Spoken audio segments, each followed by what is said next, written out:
Hello friends, स्वागत है आप सभी का द एजुकेशन चैनल में। तो इस वीडियो में हम मैथ के कुछ क्वेश्चंस करने वाले हैं। जैसे कि अपना पहला क्वेश्चन है कि यदि एक समबाहु त्रिभुज का शीर्ष लंब 12√3 सेंटीमीटर है तो उसका क्षेत्रफल कितना होगा। क्वेश्चन में दिया है कि यदि एक समबाहु त्रिभुज का शीर्ष लंब 12√3 सेंटीमीटर है तो उसका क्षेत्रफल कितना होगा। तो सबसे पहले हम इस क्वेश्चन के हिसाब से इसका चित्र बना लेते हैं। तो चित्र बनाते हैं, अपना समबाहु त्रिभुज है, ये एक समबाहु त्रिभुज है।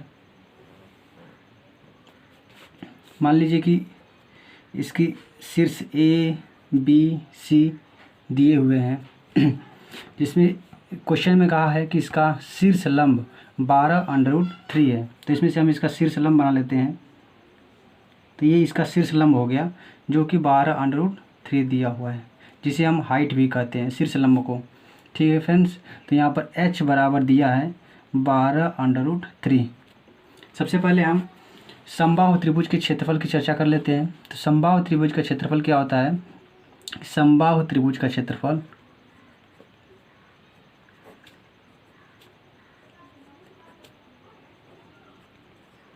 बराबर √3 ए स्क्वायर, जो कि जिसे हम भुजा कहते हैं, अपान 4।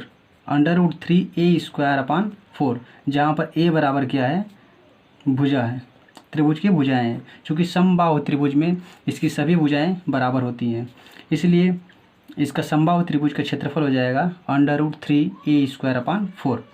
h बराबर क्या होता है, समबाहु त्रिभुज में यदि उसकी हाइट निकालनी हो तो उसके लिए सूत्र होता है h बराबर √3 a अपान 2। तो इससे हम a का मान निकाल लेंगे, क्योंकि इसमें हाइट दिया हुआ है, तो इससे हम a का मान निकाल सकते हैं। ठीक है फ्रेंड्स, तो निकाल लेते हैं। h की जगह पर हम अपना 12√3 लिख लेंगे, 12√3 लिख लेंगे। इसके बाद √3 है, ये है यहाँ पर a निकालना है हमको, तो बटा 2 हो जाएगा। √3 से √3 यहाँ पर कट जाएगा, इसलिए a बराबर यहाँ पर कितना हो जाएगा, 12 × 2 बराबर 24। तो a का मान यहाँ पर निकल गया। इसके बाद हम त्रिभुज का क्षेत्रफल निकाल लेंगे उसके सूत्र से। तो त्रिभुज का क्षेत्रफल क्या हो जाएगा, एरिया बराबर √3 ए स्क्वायर एक जगह पर हम 24 रख देंगे, तो 24 का स्क्वायर, जिसे हम 24 गुणित 24 भी लिख सकते हैं। इसके बाद बटा 4 कर सकते हैं। तो 4 से हम काट देंगे 24, 4 छक्का 24, तो 24 छक्का हम इसमें गुणा कर लेते हैं। तो √3 गुणे 24 गुणे 6 गुणे 24, तो ये हो जाएगा 6 चौको 24 को 4 ऐसे लगा, 2 6 दूना के 12 और 2 24, 24 छक्का 144 √3। तो इसका आंसर हो जाएगा 144 √3।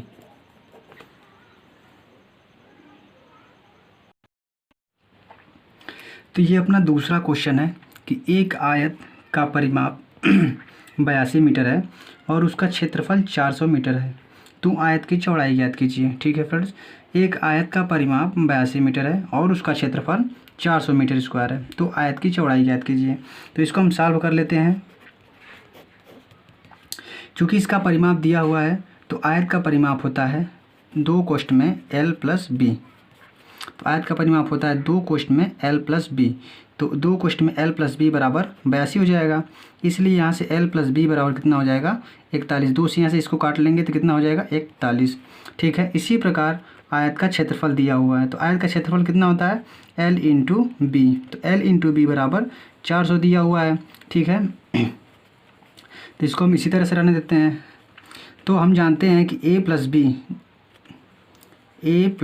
b का होल स्क्वायर बराबर कितना होता है, a square + b square + 2ab। और इसी प्रकार से a - b का होल स्क्वायर बराबर कितना होता है, a square + b square - 2ab। ये को हम घटा देते हैं गाइस, इस समीकरण को हम घटा देते हैं। तो a + b का whole square minus a - b का होल स्क्वायर। तो इसी प्रकार से जब इधर से इधर ये घटेगा तो ये कट जाएगा, बचेगा कितना, यहाँ पर 2ab, ये माइनस से प्लस हो जाएगा, प्लस 2ab।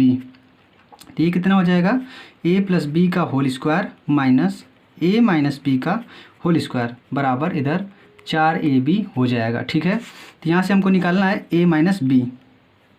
ए माइनस बी का होल स्क्वायर ले लेते हैं, इसको इधर ले जाते हैं और इधर को इसको इधर लेकर आते हैं, तो ए प्लस बी का होल स्क्वायर माइनस 4ab। ठीक है गाइस, तो यहाँ पर हम ए की जगह पर एल रख लेते हैं और बी की जगह पर बी ही रहने देते हैं, क्योंकि हमको इसके फॉर्मेट में निकालना है इसको, इसलिए हम ए की जगह पर एल रख लेते हैं। तो एल माइनस बी बराबर एल माइनस बी का होल स्क्वायर बराबर यहाँ पर कितना हो जाएगा, एल प्लस बी का whole square minus 4 into L into B. तो यहाँ पर एल और बी का मान दिया हुआ है 400 और एल प्लस बी का मान दिया हुआ है 41, तो हम इसको इसमें रख लेते हैं। तो एल माइनस बी का होल स्क्वायर बराबर 41 का होल स्क्वायर माइनस 4 इंटू 400, तो इसको हम निकाल लेते हैं। तो 41 का होल स्क्वायर बराबर कितना हो जाएगा, यहाँ पर इसको हम हल कर लेते हैं। तो 41 का होल स्क्वायर बराबर 1681 हो जाएगा। इसका अगर हम निकालेंगे तो ये 1681 हो जाएगा। फिर माइनस इसको हम गुणा कर देते हैं, तो 4 चौको 16, तो इसका मान हो जाएगा 1600। अब इसको हम इसमें से घटा देते हैं, तो 1681 माइनस 1600, तो यहाँ पर इसका मान 81 आ जाएगा। तो एल माइनस बी बराबर कितना हो जाएगा, √81, इसलिए एल माइनस बी बराबर 9 हो जाएगा।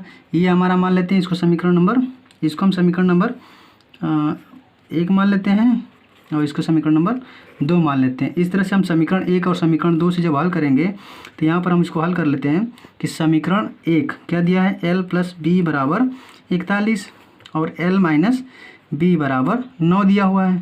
तो इसको यदि हम जोड़ देते हैं, इसको जोड़ देंगे तो ये वाला कट जाएगा पोर्शन, तो ये 2l हो जाएगा। तो 2l बराबर 9 और 1 10, मतलब ये 50 हो जाएगा। ठीक है, तो यहाँ पर l का मान कितना आ जाएगा, 25। इसी प्रकार से जब हम l का मान समीकरण 1 या समीकरण 2 में रख देते हैं, तो l का मान मान लीजिए हम l का मान समीकरण 1 में रख देते हैं। ठीक है, तो जब l का मान समीकरण 1 में रखेंगे तो यहाँ पर कितना हो जाएगा, 25 प्लस b बराबर 41। तो यहाँ से b का मान कितना हो जाएगा, 41 माइनस 25, तो b का मान हो जाएगा आपका 16।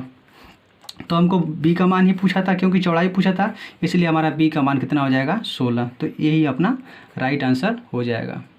Thank you friends.